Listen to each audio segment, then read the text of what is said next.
Was it how the rain must have sucked?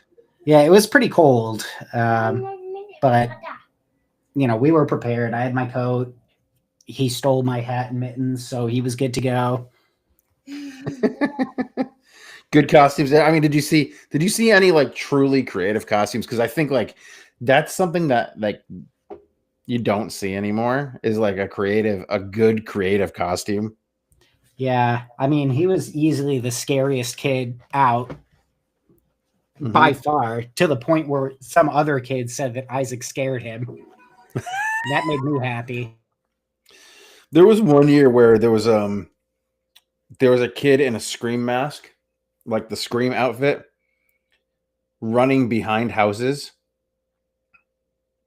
and scaring all like groups of kids, and he was like following our group of kids. And it got to a point where it was like really creepy for me. So I almost chased the kid down and like yelled at him for being a jackass. But I mean, it is Halloween, and I think that's pretty goddamn creative. Yep.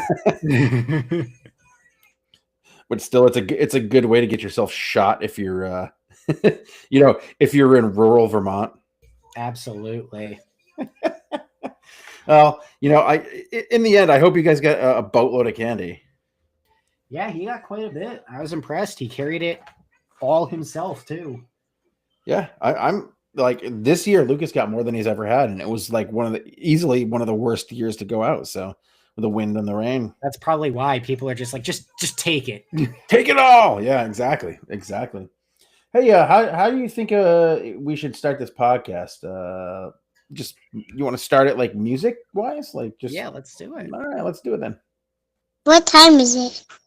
It's time for Wicked Spursy.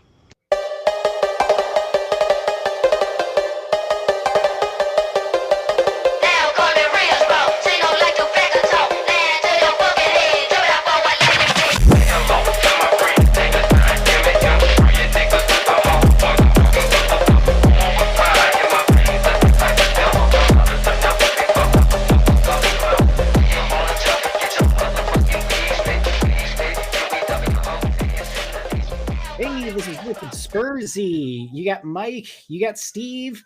Dad left to go get some milk at the corner store. Haven't seen him since. But he'll come back, right? Sure, sometime. Oh, and Brian feels like ass and is going to bed. Something going around all the kids. Fucking terrible. Have a good pod. That's what he said. That tracks. Yeah, It but is with that me, time like, of year. dude, I can't tell you how terrible of a time I'm having right now. Are you also sick? No, Thursday, Lucas came downstairs, play some video games, and he's like, "Dad, there's water all over the floor." And I was like, "What?" Like, oh shit, he had something bad happen. Yeah, so the we were running a load of wash, and um, the pipe where the wastewater goes into the septic was overflowing, and it was just spilling out everywhere. So like, Oh yeah, God. yeah. So we have a clog somewhere, and so I called up a guy, and the guy like called me back in the morning, of course, and by the morning, of course, it was fine. It was like one toilet was like when you would flush the one toilet, it would overflow, but then it just stopped happening until yesterday. Yep, and it just started happening again. So now I've got a sewer and drain guy coming, and it's like my nightmares from the old house are starting to happen all over again. And on top of that, Lucas went to try out for ODP today, and this year they've decided that they don't care what age, whether you're a 2010, 2011, or 2012 age child, you're going to try out for U15.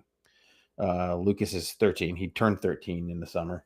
I gotta say, man, like I didn't watch the first hour, which was a lot of ball handling and that kind of stuff, passing patterns and all that stupid shit that they make you do.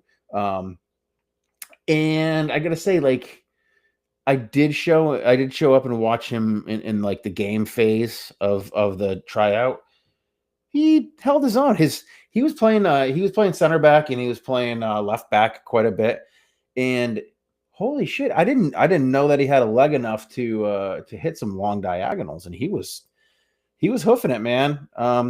His body positioning is not great as a center back, but like he's quick enough to get back and track back and play defense. So it was pretty impressive. He struggled to keep up when he was on offense because he was playing against kids who have already played like at the varsity high school level. So, but still, it was a good tryout, and it was a good measuring stick for him. So I'm pretty impressed with him. Yeah, that's I'm pretty pretty impressed good. with the kid. Pretty solid. Yeah. Can't go wrong with that. No, I mean, at least they went out there and gave it a try. We'll see if like the coaches like them, but they're taking 22 kids and there was easily 150 there. So, oh wow, that's quite a bit. Yeah. So we'll see what happens. I had this one doing hockey, good hockey. Actually, like it was incredible what coaches who actually care about kids. Non-podcast rant-inducing. It was something else. So we got there too early. The email that we got said, "Oh, show up at 8:20 for initiation 1 or whatever it was they call it." But like these kids are going out there with the crates, and they're skating around using the crates, and I was like, but he can skate. He doesn't need the crates. They're like, oh, so you probably want to be in the next one. So just wait, you can jump into the next one instead, which we did. But it was nice, they had games for the kids to play. All the adults on the ice were going over to help people who were, struggling, and everybody was about the same age level too, or skill level, I should say.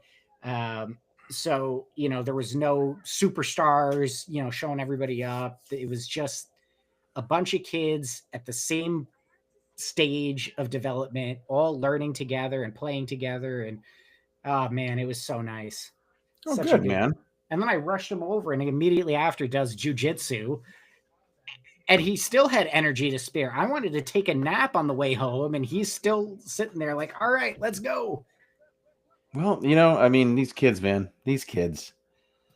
Whatever they have, bottle it up and send it to Spurs. Yeah, I mean, yeah. I mean, we didn't even play at Stamford Bridge. Maybe we would have been better, honestly. I don't even know, man. One shot, Steve. One shot on target. Yeah. One against Chelsea. At home.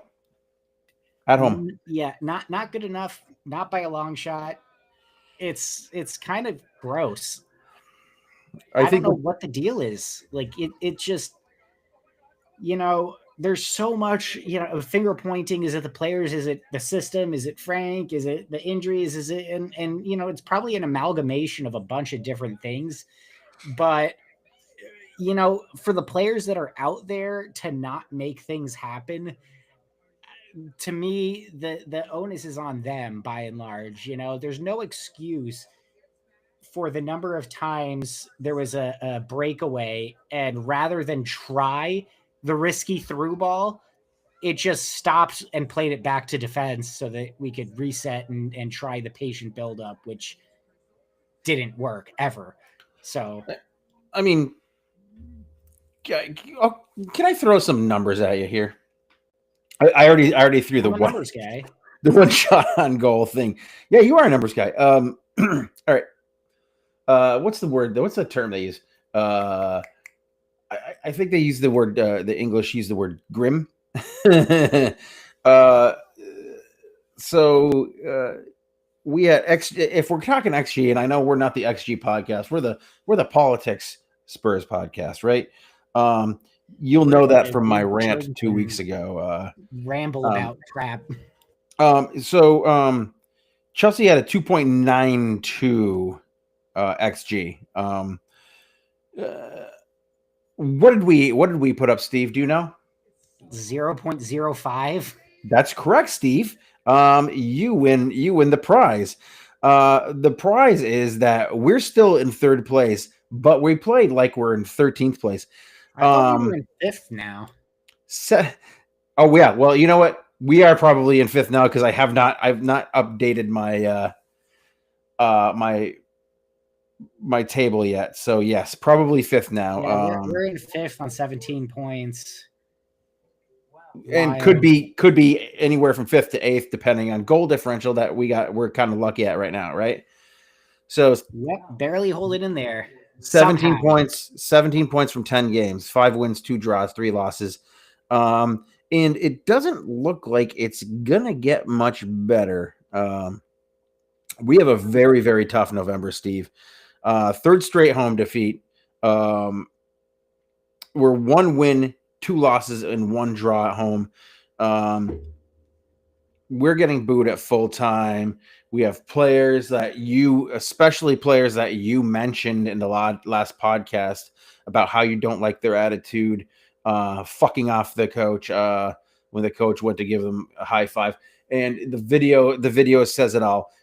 Sure, emotional game, shit result, shit game, shit job on the field done by the players.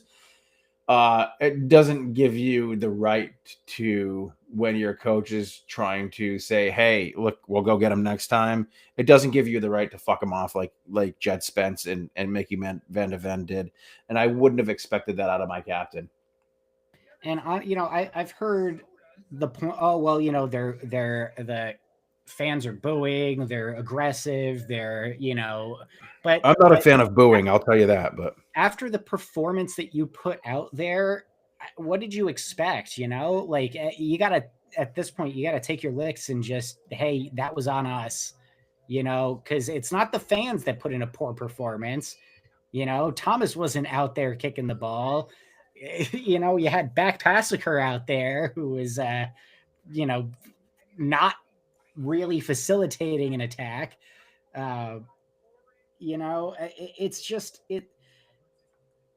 It's a culmination of a lot of factors. I do think the effort out there in a lot of cases was lacking, and that's why I felt particularly bad for Kevin Danzo, because he wasn't playing poorly. They just needed Romero on to add the aggression and to try to up the level.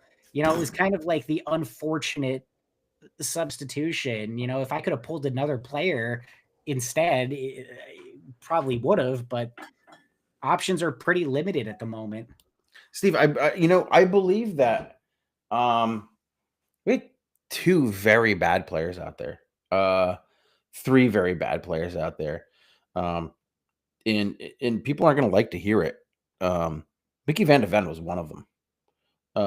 He was not good. He was not good under the press. His passing was lazy and weak. I thought his defending was weak. He seemed to be trying to maybe overcompensate for whatever. But on that whole, that entire progression that happened, that phase of play that happened when Bentancur was a goddamn absolutely complete fucking coward. Passing back to Mickey, Mickey passing to Xavi passing back to, trying to pass back to Mickey, Mickey gets his pocket picked on that pass.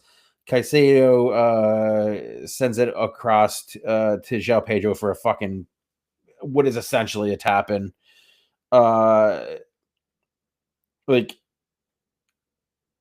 Vicario, he made some, again, otherworldly shot stops in this game. And, you just can't save the unsavable at that point. That whole phase of play was absolutely outrageous. I think it's emblematic of the way that the players are going after the game, right? It's let's play it as safe as possible instead of let's try to go out there and win. And playing it safe doesn't do it, right? You can't just keep playing it back, you know. And if you look at the Well, I angle, mean, Bentancur was the one who started that whole thing but that's just it, right? But because he look kept at on playing it back, but he's like almost in his back third, right? So it's like, and they're pressing. it's not for lack of options either. If you look at when that phase of play was going on from like behind Vicario's goal, he had, the entire left side was wide open. You know, you didn't have to play it back. You could have taken the ball, turned, and run, but they don't want to do that for some reason. And people are some people in social are pointing fingers at Frank and trying to blame Frank, and well, he just wants to counterattack like at Brentford. And I don't think they really understood what he did at Brentford. I do think that there's a large part of it has to do with the significant injuries that we've got, but that's no excuse for the players to kind of tuck into their shells and pull that. Let's just play it safe. Let's like all hold hands and sing Kumbaya while we're out there. No, that's not going to win you anything. And I mean, player like Bentancur's back passing was killing me. It was just it's like it's a thing that's been continuing. It's so Bentancur, and we talked about it in the last podcast, right? He doesn't trust himself after all the injuries, and I don't see it getting any better anytime soon. And how long? So this will bring it back to Frank because I've always been like, when we started this podcast, Jose had just, when we started the podcast, Poch was still the coach, but Jose was taking over, right? So we got Jose in, and we had a really bad run of form, and I kept on blaming him because the manager is the one who his title is manager, right? He is supposed to be out there managing the team. And the thing that we thought was a breath of fresh air when Ange came in was that he wasn't Jose, he wasn't Conte, right? Even for lack of better wording, he wasn't Christian Stellini, who was still blaming the fucking players and putting it all on the players. And we had in the press conference after the game, Thomas Frank saying we lacked bravery in the final third, but that's on me to fix. Middle third. Yeah. Well, I mean, yes, we have no upfront players that want to take the chance. I think Xavi is in his own head. I think that he hasn't acclimated to the speed of the Premier League, the speed and physicality of the Premier League yet. And I think that at times tries to do too much by himself. Like he doesn't trust the guys around him to help. Yeah. So like, I guess what I'm trying to ask you here, Steve, is like, is this really on the coach right now to fix? And if it is, how does he do that? Does he continue to send players out there who are lacking confidence, and let them try and play out of their slump? Like, because you see this a lot in sport, right? You keep sending that pitcher out there to try and figure it out, right? You always hear coaches say he had great stuff tonight, he just wasn't locating the ball, right?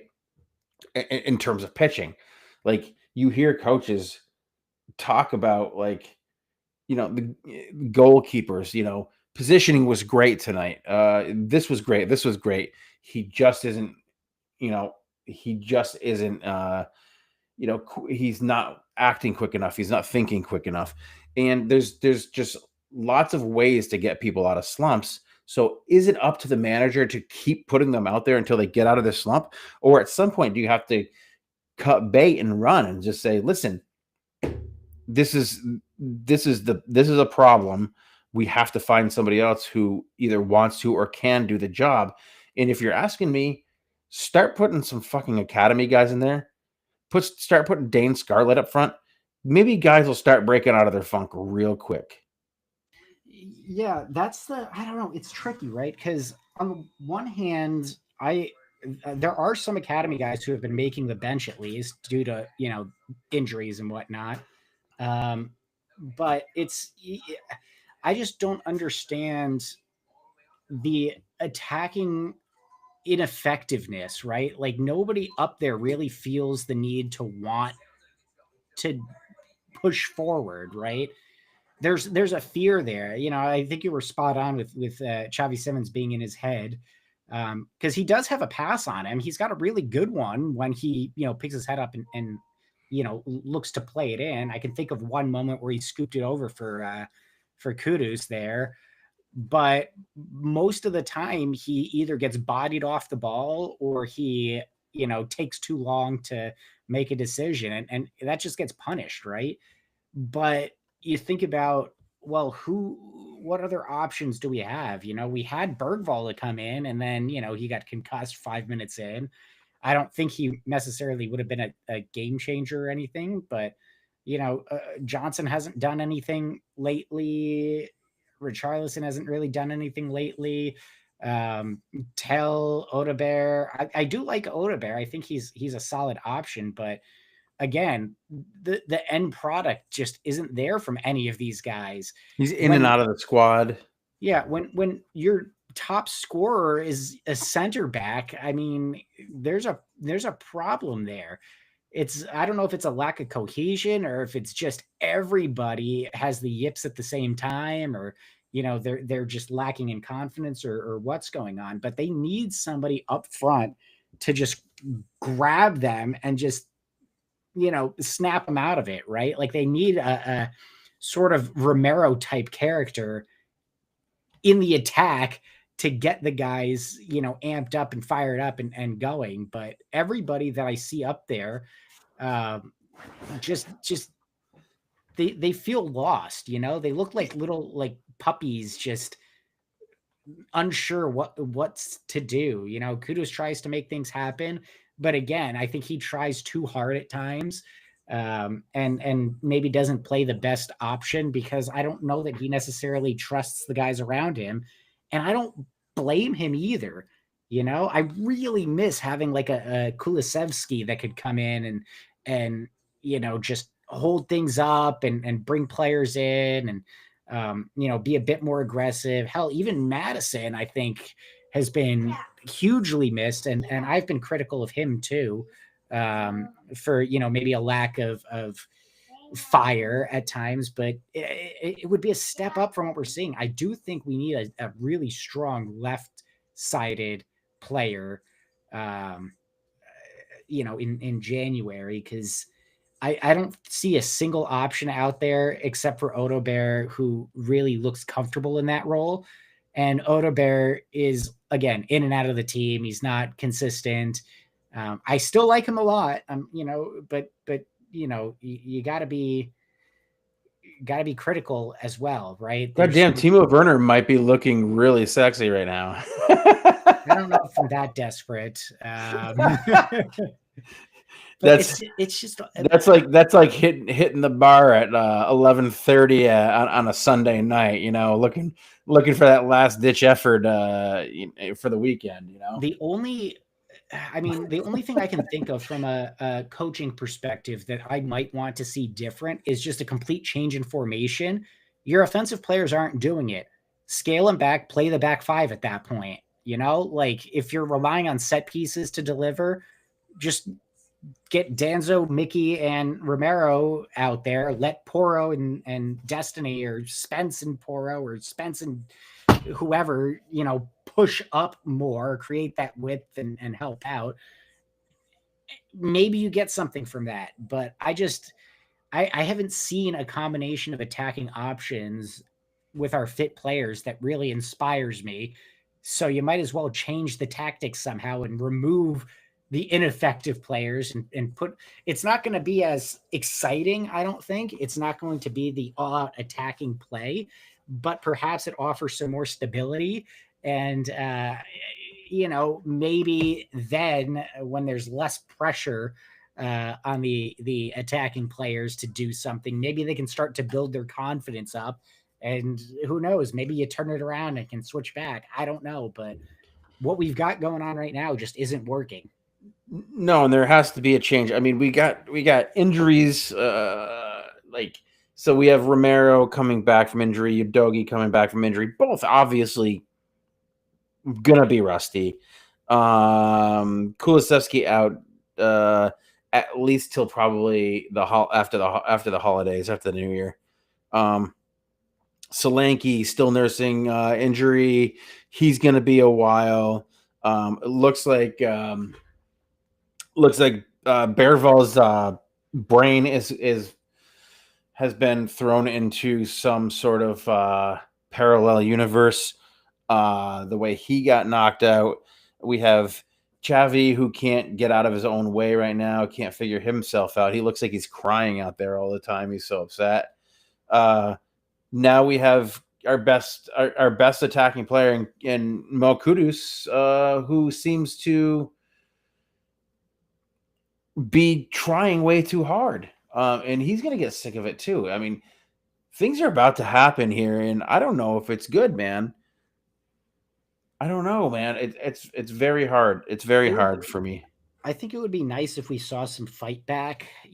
That's the piece that I feel is missing a lot, right? Like you have a poor performance, and then you hope that they'll follow it up by bouncing back and doing something. And we just haven't really seen much of that. So I'm hoping that we've got another home game coming up in 2 days. Please do something different. Please put some passion in there. Get the energy back. Something inspire. I mean, it's Copenhagen. They're in theory, on paper, that's a team that we should easily beat at home, but they're not gonna let us just walk all over them. They're probably looking at our home record and thinking we got a shot here. And frankly, Thomas, I just want them to show up and do something different, follow up that performance with something that shows that they care, the players, right? Like if Frank wants to tweak the system a bit and do something different, great. If he doesn't, then it's on the players to show up and prove that it was a fluke. Yeah, I mean, we get into Champions League talk in a bit. But like we have some questions, that really need to be asked. And we actually had, this is very funny. We actually have had two people write in, and they DM'd our Blue Sky, which is kind of nice. And one of the guys' name was Spursy Steve. Hey, that's my name. I'm looking for the Spursy Steve. And it is not you, but that'd be cool if it was. No, it wouldn't. That would be kind of lame, huh? Unless Spursy Steve, yeah. He said, he said Frank's got to go. I just Frank's got to go. Then he said no more of this tippy tappy nonsense, Coys, but sort it out. You see, are we at the point where we're like as Tottenham fans, are we at the point already where we're like, we need to start asking questions like this? For me, it's this happens all the time. It's the manager's fault. It's Levy's fault. Well, you can't blame Levy anymore. But for me, there's a constant, right? And it's a lot of these players, these core players have been around this whole time through all these issues. So whatever's not inspiring them to push forward, either they need to wake up, smell the coffee, or maybe it's time we sell them and try to get people in who actually want to perform. But I'm kind of done with this, like, oh, we're going to, pick it up for the start of a new manager. And then when we get tired of what they're doing, we're just going to coast until we get a new one. That to me doesn't sit right. Yeah. I mean, at this point, I think I'm starting to get skeptical, but I mean, I think that's just the cynic in me, and the want for something, something better. But I think that like I'm willing to give it to at least post holiday season to get it figured out. Because at that point we have injuries coming back, right? We have Kulisevsky hopefully coming back as long as there are no setbacks. We have Kota Takai, who we still haven't seen. We have and the like the main thing I don't want to see is I don't want to see any January like panic buys, right? I don't want us to be like, oh shit, we have to go get, an outside left striker, an outside or an outside winger, right? Left winger. I don't want to go out and just buy the first guy that's available because we're going to end up overspending. And it looks like right now we have largely overspent on a guy like Xavi, right? It looks like Solanke is an overspend because he's been injured a lot. I mean, and we didn't spend a whole bunch on Audebert, but like, still, like these guys, they have to be out there, they have to be healthy, and they have to perform. And if they're not performing, and it's because of one thing or another, I think we have to really start talking about it being the manager's fault. But like at this point, I'm willing. Give them to the end of the year. I mean, I don't think we should be talking about it, but obviously those are the questions that are going around. And if he can't find a way for that front four to be a little bit more brave, a little bit more creative, and it comes like we've talked about it comes from the creative midfield. He's got to figure some shit out, and he's got to figure some shit out pretty quickly because we're going to start diving down the table. This is that time of year where a lot of weird things happen, and like that fourth, fifth place spot is really, really close to 15th. Yeah, you know what? It also reminds me, it's that time of year, it's that time of day. Hey, Mike, what you drinking? Oh, you son of a bitch. You got me. You did get me. You know what, Steve? I'm going to do a lager today. A lager drink, huh? A lager drink. It's they're calling it. So this is from. I wanted to do this for Brian from Rhode Island today because I got another Tilted Barn beer. Well, you can do it in his memory since he's on his deathbed or something. He's on his deathbed. I promised him chicken soup. Problem is he's 4 hours away, and that might be an issue. If you can somehow meet me halfway, I will bring him chicken soup. We're gonna go with this beer. It's called Lawn Boy. It's a barn lager. I don't know what a barn lager is. My only thought is that it's some sort of farmhouse lager. I'm gonna go deep into my beer fridge here. Get a nice frosty glass. My dad gave me this glass. This glass is a 40-year-old Michelob Pilsner glass. Back before Michelob Ultra was in existence, or Michelob Zero Ultra was in existence. I've had this chilling in the fridge. So barn lager, I'm assuming it's like a farmhouse type lager. So let's talk about what a farmhouse lager is. So farmhouse lager, Jesus Christ. So the barn lager is probably some sort of farmhouse lager. Farmhouse ales are typically a little more yeasty. They are brewed with natural yeasts, so they're going to be they're obviously going to be a little bit more malty. They're going to be a little less hoppy. They are generally they're going to be earthy, and they're going to have some of those like almost like those French or Belgian beer qualities, the breadiness, the yeastiness but obviously it's a lager, so it's brewed in at cold temperatures. But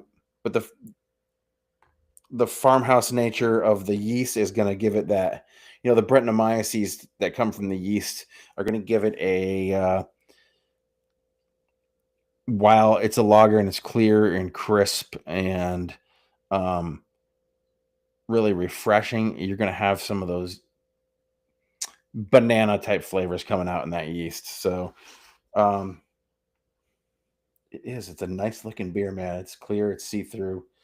I've yet to have a beer at Tilted Barn that I didn't like, so we'll get into it and see what happens. It looks crisp, I'll tell you that. Oh, it's fizzy. 4.8% alcohol.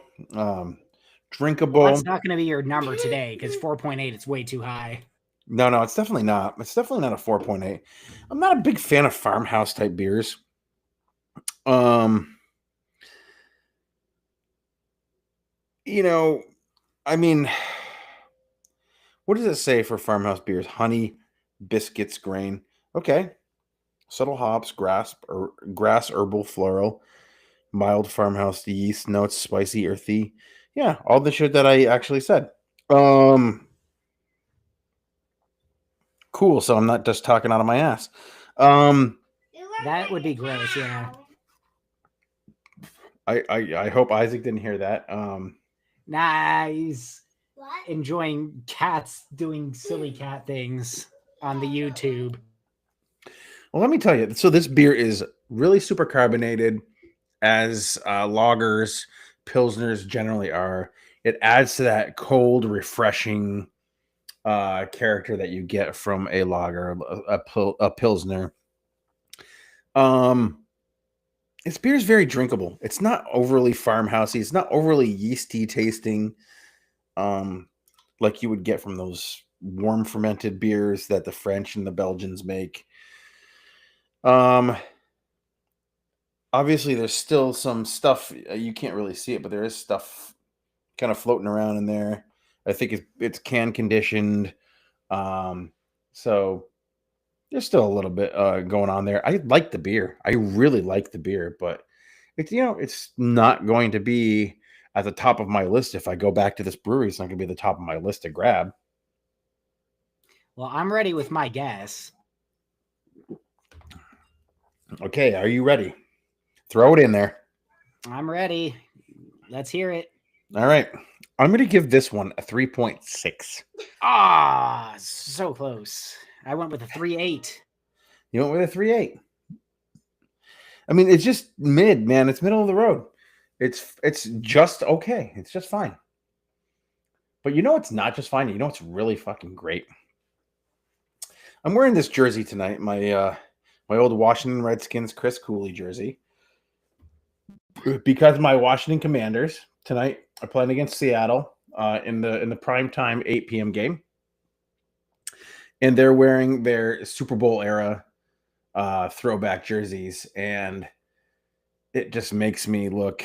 It makes me feel great. Just looking at these jerseys and looking at the Washington football team and harkening back to my teenage years when they were actually a really good team, and they wore these beautiful burgundy pants with this yellow and white stripes down the side and these awesome white jerseys. I mean, they were just, before, you went all black or you went all white, like these were great colored jerseys, and it just, it makes me feel happy. So when I heard that they were wearing their Super Bowl era throwbacks, it's a literal salute. These jerseys of this year it's the only year they're making them.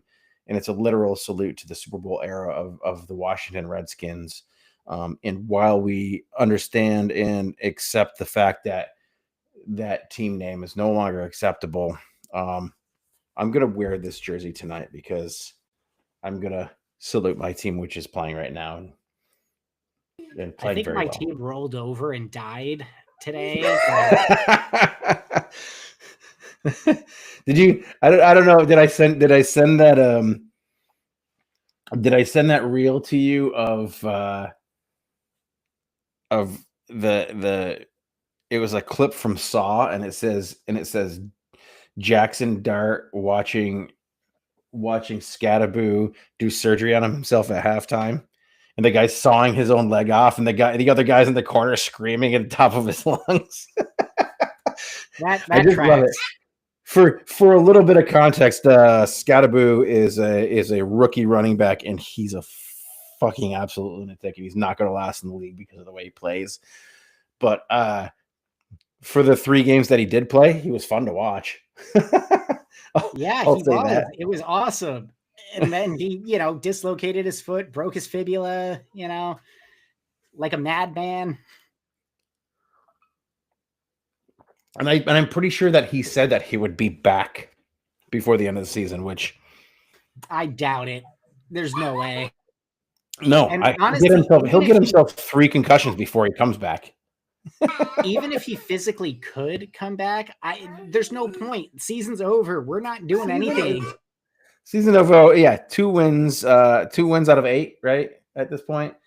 Just until we fire literally everybody and start over. Like, look, I know Spurs fans are feeling dejected after some of these performances. Try being a Giants fan, all right? It's much worse right now.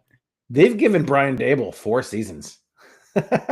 Yeah, 4 seasons, and we've been like 27th, 28th, 31st, 28th. Like, you've gotten 4 top 10 draft picks, I think, out of his 4 seasons. So, and he's biffed on all of them, I think, except for I think Malik Neighbors was good. Malik Neighbors was good, right?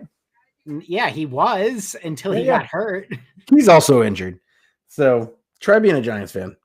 Anyway, that was Hey Mike, what you drinking? Let's talk about the Champions League match coming up against Copenhagen. Yes, let's. I alluded to it a little bit earlier. This is again, on paper, I think we win it, but it depends on whether the players actually show up, and that I'm not convinced of. Right. So this is match day 4? So Copenhagen, they're sitting 5th in the Danish league. They concede a lot of goals, right? The thing is, like, with that lunacy that we saw in the Premier League, lineup that was thrown out there, sending Bergvall out left, wide left, he got his concussion, and still trying to rely on something that we can see isn't working in the midfield. There were a lot of players that I expected to play in that game that kind of got left on the bench. And obviously there are reasons for it. And I think a lot of it was like, it's fucking Chelsea. Let's mail it in. We have to get 3 points. We need 3 points in the Champions League to continue some sort of momentum. I think that this game against Copenhagen is a classic, what we would say in American sports is a classic trap game. It's one of these games where like Steve just said, looks good on paper. We should easily win. But we are right now Spurs at home. So they have some players that, we should be concerned about. And I think that there's a guy on the team. I think it's Clayson, who is speed for speed with Mickey. I think we're going to see that's going to be a good battle. They have another guy named Vavro, who's a big hulking hunk of a piece of meat, who is going to be fun to watch. But I obviously think Spurs come out of this with a 2-0 win. The way that Vicario is playing right now, the way that we have players coming back, Udogie got back on the field. I fully expected Udogie to be starting in this game. I think Romero starts in this game. Obviously, Bergvall is going to probably be out of the lineup.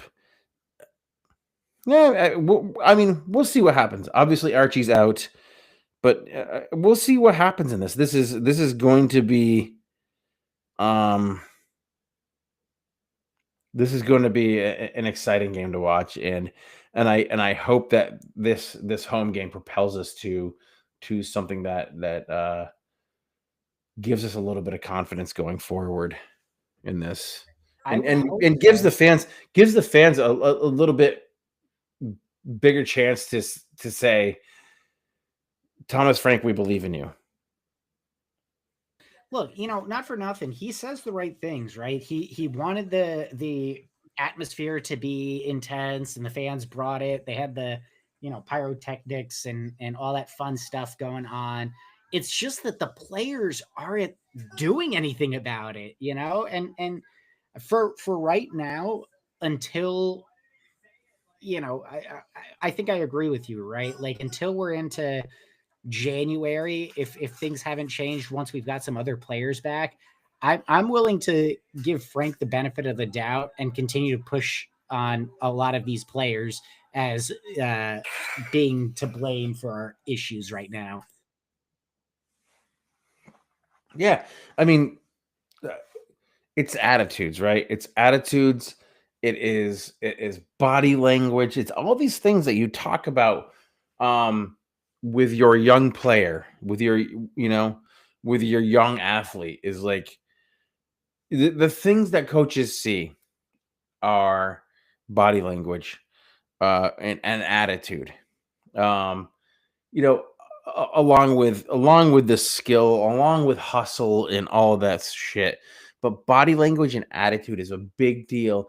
And you know what I do really want to see and hopefully we see it in the league coming up against Man U, is Frank exercising his quote unquote no bullshit policy. I'm after that performance and the post game situation, I'm ready for Frank to exercise that and tell Jed Spence, have a seat on the bench for a while. And see what Udogie's back. See what real competition looks like. And I understand that you think you're pretty cool because you made it to the England team, but at the same time, have a seat.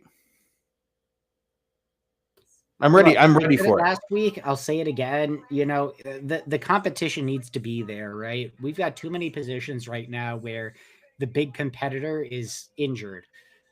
Or in some cases, just neither of them are performing very well. But when that competition is there and the players are fighting and they're trying their hardest, that's when we get the best out of the team. And we just don't have that right now, and it's frustrating. It's the major thing that is making fans boo. It's the major thing that is making the newspapers and the media outlets write the things that they're writing about. Thomas Frank is losing the locker room, right? Thomas Frank is losing the fans. Thomas Frank this, Thomas Frank that. We don't want to get stuck in that cycle that we're constantly in. And I'm sick and fucking tired of it. I'm sick and tired of talking about Spurs in a way where, he's lost the locker room, or, this player's upset, or, you know what? We need a coach to come in and just say, fuck you. This is the way it is. And if you don't like it, you can get the fuck out. I'm sick and tired of us having to play to the fans. I'm sick and tired of us having to play to the players because they're fucking, sorry, Gen Z and Gen Y fucking prima donnas who want to wear their sunglasses and smile for the cameras all the time on their social media. I don't give a shit. The fans are going out there and paying money for those shirts. The fans are going out there paying money for tickets. Go out there and play like the professionals you are, you're not getting paid, $20, $30, $60,000 a match a week to go out there and put up bullshit games like you put up this past weekend. 0.05 XG. It's disgusting. Literally, don't pretend like you don't know how to play soccer, because the team that Chelsea put out there is a fucking 10th place team. They were beatable. They had no Cole Palmer out there. They had no Nico Jackson. Moises Caicedo is a fucking wizard on the ball. I think he's a fucking great player. But the players that they put out there, like that team is a 10th place team. They're an 8th, 10th place team. They're 2020 fucking 2021 Arsenal. I mean, they're not a good team.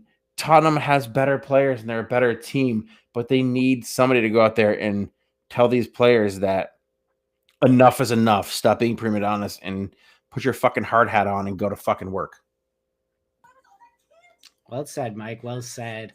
And with that, why don't we transition into some closing thoughts here? Absolutely. You want to go first? I just went on a rant. So, I mean, the biggest closing thought that I've got is it's related to my my name here, Sad Spurs. Now, the sad being in all caps is intentional because, yes, the performance was sad in that it was miserable and not great. But it's also that time of year where people are going to be experiencing seasonal affective disorder. Also sad. So, things like a poor performance with your favorite team, right? That's something that can trigger a person to spiral, to, have some mental health issues, to really start struggling. It's darker all the time, it seems. And there's just the weather's turning. It's just not a great time of year. So I thought it was, given the performance and given the time of year, I think it's an apt time to remind everybody, like, hey, if you need to take a break, take a step back, do it. Nothing is worth, having to sacrifice your mental health, even your favorite team. If they're not bringing you joy, turn it off, do something else. You don't have to harm yourself for anybody's sake, right? Take it easy. You're going to hear it from Mike again later. You got to protect that mental health. SAD is a pretty big deal. Nobody really wants to talk about it. We've been getting better, I think, as a society over the last few years, but it's still, it takes a village, right? It takes everybody accepting that, hey, we all have some form of episode during this time of year, whether it's, a holiday anxiety or it's, something else, weather, daylight, lack thereof, other stressors coming at the end of the year.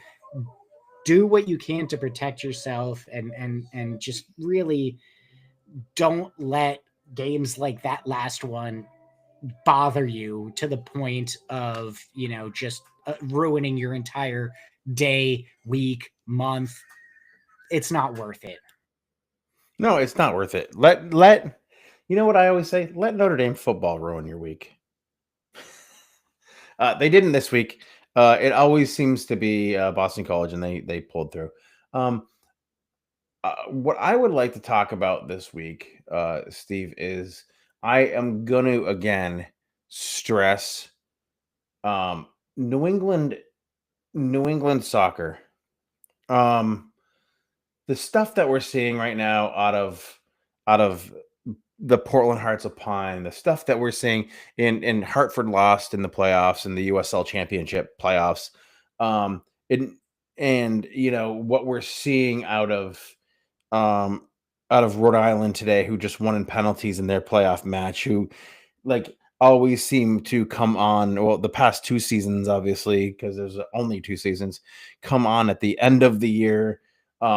They like it when it's cold and rainy and miserable outside, but I just want to stress that in the University of Vermont Catamounts finished their season undefeated, right? Like we're going into the playoffs for the college season. We're going to be going into we're going to be going into that time of year in US soccer where lots of playoffs are happening and lots of things are happening. And I just want to stress the importance of soccer in New England and what it is doing and how it's propelling players in the United States right now. I mean, the soccer hotbeds in the United States, the places in the Pacific Northwest and the places down south and the places in the Midwest where soccer is becoming a huge thing. You have to look to New England right now. The Vermont Green, undefeated Invincibles. This year so far, the Vermont Catamounts, undefeated Invincibles. No men's soccer team in Vermont has lost a game since, I would say probably since January. But you're looking at US soccer, and I know you're thinking, what is this? Well, one of the Premier League officials, one of the top Premier League officials just came over to the United States and is going to be running the USL and their new expansion into a Premier Division with promotion and relegation. And New England is going to be a big part of that. And just keep watching the Portland Hearts of Pine. Keep watching teams like the Vermont Green. Keep watching the Rhode Island FC. It's amazing soccer. It's fun to watch. And right now, New England and Vermont is the heart and soul of, for lack of a better term, the soccer world. And it's just exciting to watch, and the fan bases are great. Well said, and I agree with all of that as well. Well, Mike, I think it's about time for us to say goodbye to our lovely, lovely fans, or, whoever just puts this on for background noise. Maybe they're not a fan. Maybe they just... Spursy Steve. Yeah, this is for you, Spursy Steve. You have a great name. Don't necessarily agree with your take, but... I still don't think it's not you. That's that. Okay, well... In this country, for the time being at least, you're allowed to have differing opinions. In a couple of months, we'll see how that holds up. But anyway, so I think I'm going to leave you, Mike, with a nice coins. Is there anything else you want to say? Yeah, don't be an asshole. What about you, Mike? What would you like to tell everyone? Guys, like Steve said, the nights are getting darker. We just caught up with the rest of the world here in the United States, and we hit daylight saving time. We got an extra hour of sleep last night. Just make sure, you have to realize your pet's internal clock doesn't change. So they still get up at the same time. Make sure you take care of your pets. I'm not going to Bob Barker the shit out of this, but spay and neuter your pets. Yeah. Also, just make sure that you go out there and, like Steve said on his final thoughts, just protect your mental health, and for God's sakes, talk to your neighbor. And Tottenham Hotspur action right now. It's Frank-tastic.